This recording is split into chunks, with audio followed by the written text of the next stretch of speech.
Welcome to another episode of This Is Awesome TV. I'm your host, Jay Nice, where I'm going to always give you the good, the bad, and the ugly. So today we're going to do a little recap of All In. Was it historical? Yes. Was it flawless? Nah. But that's what I got the job here for. So I want to go ahead and just give you the good part about it. The good, the atmosphere. The crowd. AEW did a very good job of making this feel like a WrestleMania-worthy extravaganza. And I feel like for me personally, this was one of their best. In a day and age, it's hard to sell 20,000 seats, let alone 50,000. But they did it with 80. And although I am loyal to WWE at heart, I'm going to always give shout out to the competition. I definitely want to go into the MJF and Adam Cole match. The saga continues. Now, I said this before, and I'm going to keep saying it. Mark my words. This is going to be equivalent to the Bloodline storyline. Yes, MJF and Adam Cole can stretch this thing out for at least probably 2 to 3 more months. Not only is they together, but they're also reigning tag team champions. So we can see a lot more fun matches. And also, we can figure out who they're going to drop the titles to. I'm thinking Young Bucks. That's just where I'm at with it. But yes, the saga continues. Tony Khan is getting something right. But even though he gets something right, man, up. There's something that's always wrong.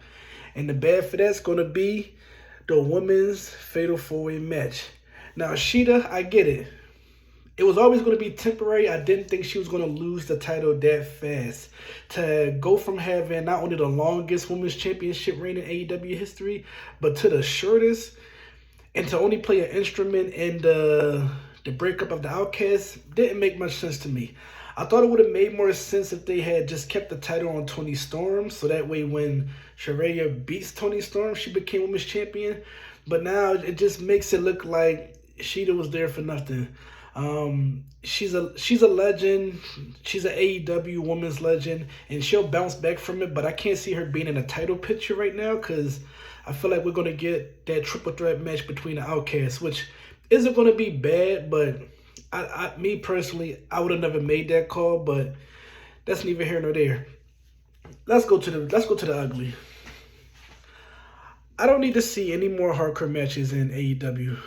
That's just my opinion. Between Stampede Stadium, Arena Anarchy, and Blood and Guts, and this rivalry still doesn't feel over, it doesn't need to continue no more. For one reason, the Elite is not even in the rivalry with the BBC. I feel like them big fractions can definitely be let go. I feel like with the dismemberment of the Pinnacle, the Inner Circle, Jericho associations, there's no need for these big extravagant matches because, to be honest, Team Eddie Kingston didn't seem like a bunch of random people put together. As far as the best friends, and then you had Penta, and once Phoenix wasn't able to be a part of that, it didn't really make sense to me. And I'm going to keep saying this. I don't need to see Jon Moxley bleed every month. It's not that time of the month. But for me personally, I feel like now that I've gotten this so much, I see why Triple H is trying to steer clear from the use of blood. Because it's really not that important no more. And I feel like blood used to be a real instrument in making a match feel so much more important.